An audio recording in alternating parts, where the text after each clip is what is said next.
jedheetu haadha warraa isaa kanaa lola. Nama sana ajjeesuu deemaatti jira. Kanaaf maqaa Abbaa, Ilmaa, Hafuura Qulqulluu Waaqayyoo tokkoo. Ameen. Hordoftoota Ididaa YouTube biyya keessa kan jirtan akkasuma biyya alaa kanneen jirtanii karaa gola Ididaa YouTubeidhaa kanneen daawwataa jirtan bakka jirtaniif lafa jirtanitti nageenya Waaqayyoo isiniif haa baay'atu. Akkam jirtu nagaa keessanii? Galata Waaqayyoo, an nagaa kootii, fayyaa kootii. Guyyaan har'aa jimaatadha.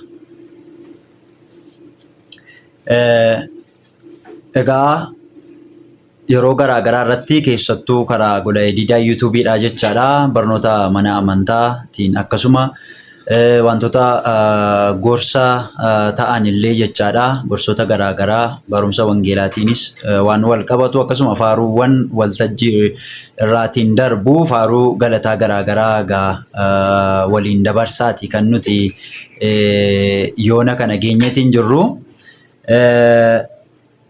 Yeroon kun egaa keessumattuu yeroo waqtii gannaa kana keessatti akka mana kiristaanaatti immoo waqtii soomaa keessa yeroo jiramudha jechaadha. Guyyaa gaafa tokkootu abbaan tokko haadha warraa isaatiin akkas jedheetu manaa ba'a. Haadha warraa isaatiin har'aa nama wajjin wal dhabeen jira waan ta'eedhaatiif nama kana ajjeesuun deema waan ta'eedhaatii fi atis ofii kee qophaa'ii akkasuma immoo ijoollee keenyas immoo qopheessi nama ajjeesuun deema jedheetu mana isaatii ba'uudhaaf eegala. Yeroo kana haati warraa akkamittiin nama ajjeestaa? Nama ajjeesuun gaarii miti jetteetu itti dubbatti. Kanaaf abbaan warraan kun maal jedhaanii lakkii namicha kana ajjeesu malee hin taa'u jedheetu manaa ba'uudhaaf qajeela jechaadha. Yeroo kanattidha haati warraa isaa akkasittiin jetti. Egaa nama ajjeesuudhaaf gaafa deemanii hin beekamu du'uunis jira waan ta'eedhaatii fi nyaadhuuti deemii ittiin jetti. Yeroo kana abbaan warraa ishee kun sagalee aarii, sagalee oriisaa, sagalee eekkamsaatiin haadha warraa isaa kanaatiin akkasittiin jedha. Akkamittiin guyyaan irraa guyyaa jimaataati. Guyyaa jimaataa, guyyaa soomii kanaatiin akkamittiin nyaata nyaadhu naan jetta? Ati seexanadha. Akkamitti seexana natti taata? Akkamittiin na dogoggorsita guyyaa jimaataatiin akka nyaadhuuni jedheetu haadha warraa isaa kanaa lola. Egaa biyya lafaa kanarra gaafa jiraannus namoonni waan gaarii waan hojjetan itti fakkaatee wantoota hamoo kanneen hojjetan ni jiru jechaadha. Keessumattuu immoo hojii hamaa ta'e fuuldura Waaqayyootti cubbuu guddaa kan ta'e hojii hamaa kan ta'e kan hojjetan jechaadha. Garuu immoo fuuldura namaatti xiqqaatti fakkaatee kan itti mul'atu jechaadha. Abbaan warraa kun kan inni deemaatti jiru nama ajjeesuudhaafidha. Kan inni mana baatti jiru. Garuu haati warraa isaa nyaata nyaadhu waan ittiin jetteedhaaf guyyaa jimaataatiin biddeen nyaachuun akka cubbuutti ofitti lakkaa'a jechaadha. Guyyaa jimaataatiin biddeen nyaachuun isaa yakka hamaa kan ta'e itti fakkaateetu itti mul'ate jechaadha. Akkas gaafan jedhu nama guyyaa jimaataatiin biddeen nyaachuun isaa nama ajjeesuu, lubbuu namaa baasuu hamma isaa akka inni hin geenyetti jechaadha kan inni fudhateetiin jiru. Yookiin immoo lubbuu namaa baasuudhaaf kan inni deemaatti jiru sun cubbuutti fakkaateetti hin mul'anne jechaadha. Cubbuutti fakkaateetti hin mul'anne. Kanaaf arras jireenya jiraannu kana keessatti maal hojjetaatti jirra?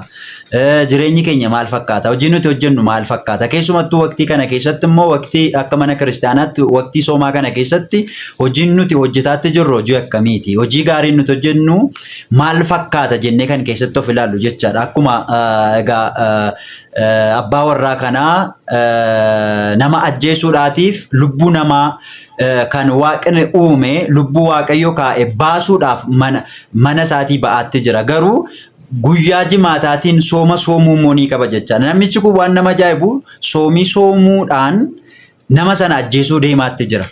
Kanaaf hojiin nuti hojjennuuf gaarummaan nuti qabnu wal bira qabnee gaafa ilaallu madaala gaarii irra keenya gaafa ilaallu isa kamtu caala wanta nuti hojjetaatti jirru moo wanta nuti hojiidhaan agarsiisaatti jirru moo wanta nuti yookiin seeradha jennee wantoota nuti raawwannu wal bira qabnee gaafa ilaallu maal fakkaataadha gaa keessumattuu hordoftoonni ididiyaa YouTube gaa biyya keessas kanneen jirtan akkasuma immoo biyya alaa kanneen jirtanii waqtiin kun hinumaayyuu waqtii soomaati haa ta'u iyyuu maleessaa waqtii soomaatiin alatti waqtii masoomatiin alatti immoo jiruudhaaf jireenyi keenya maal fakkaata ilaalchi keenya maal fakkaata namaaf yaaduu irratti maal fakkaannaa akkasuma iyyuu immoo hojiin nuti hojjennu jechaadha hojiin nuti hojjennu dirree hojii keenya dirree hawaasummaa irratti bobbaanee jirru irratti mana keessa jiraannu keessatti mandara keessa jiraannu keessatti biyya keessa jiraannu keessatti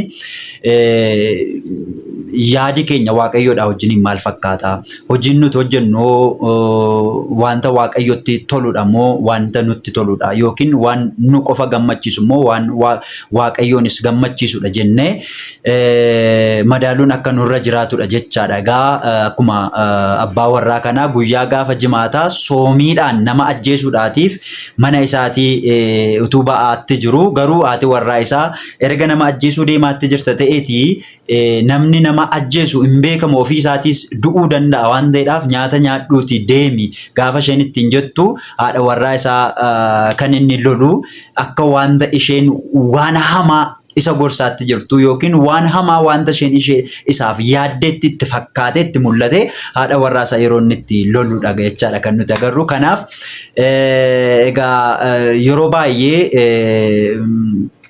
namoonni tokko tokko akka ilaalcha hubannaa isaaniitti wantoota isaan ittiin namas madaalan ofiis madaalamuudha kanneen ittiin barbaadan uffannaa isaaniitiin yookiin dubbannaa isaaniitiin wantoota garaagaraatiin jechaadha kanaaf egaa sagalee kana dhagaatti kan jirtanii sagalee waaqayyoodha akkuma inni jedhutti kitaabni qulqulluun akka nu abboomutti akkan isin jaalladhe isinis walii keessan jaalladhaa jedha walii keessan jaalladhaa gaafa jedhu waa'ee jaalalaa gaafa nutti immoo nama nu jaallatu qofaa miti kan nuti jaallannu jechaadha isa kana namoonni kan biraan iyyuu hin godhu warri waan gaarii hin goone iyyuu warroonni qajeelota hin taane iyyuu isa kana hin godhu warra isaan jaallatan jaallachuun nama kan biratti iyyuu ni danda'ama jechaadha warri waaqayyoon hin beekne iyyuu isa kana ni raawwatu garuu namoota isin jaallatan qofa otoo hin taane warra isin jibban warra hamaa keessan barbaadan warra badiinsa keessan barbaadan yookiin immoo walumaa galatti diinota keessan jaalladhaa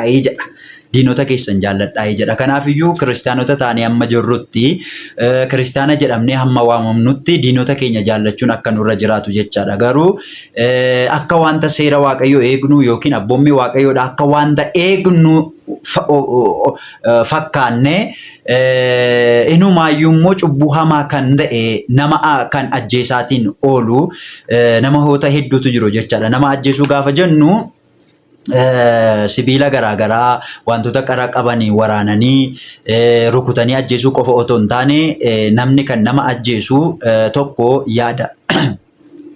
yaadaan ni ajjeesaa inni kan biraan immoo gochaadhaan qofa otoo hin taane yaadaan akkasuma dubbannaadhaan illee dubbii arraba keenya irraati ba'uudhaan illee namoota meeqa madeessaa ajjeesaatiin kan oolludha jechaadha kanaaf iyyuu jireenya kiristaanummaa keenyaa maal keessa akka jirruuf akkamittiin akka jirru ilaaluu madaaluun akka nurra jiraatudha jechaadha egaa warri sagalee kana dhagaatti jirtan biyya keessas ta'u akkasuma biyya alaallee kanneen jirtan jechaadha hordoftoonni ididiyaa yuutuubiidha jireenya kiristaanummaa keenyaadha akka madaallu akka ilaalludha egaa waan kanarraati kan nuti hubannu waaqayyoo hubannaa fi ogummaa nuuf kennee mana isaa keessa akka jiraannuuf isa wajjiniin akka deddeebinu tolaatiif eeyyama isaa nuuf haa ta'u warroonni sagaleen kun isin bira ga'ee jiru viidiyoo kana kanneen daawwattan laayik gochuudhaan sheer gochuudhaatiin akkasuma immoo hiriyoota keessaniif sheer gootanii akka qaqqabsiistan gamanumaan isiniin dhaabaa guyyaa biraa immoo gorsa biraatiin deebinee kan walitti dhufnu ta'a jechaadha haga sanatti nagaan turaa oraa bulaa deebana. Ididiyaadha galaanni keenya ulfina isaatiif kaanee hundi keenya.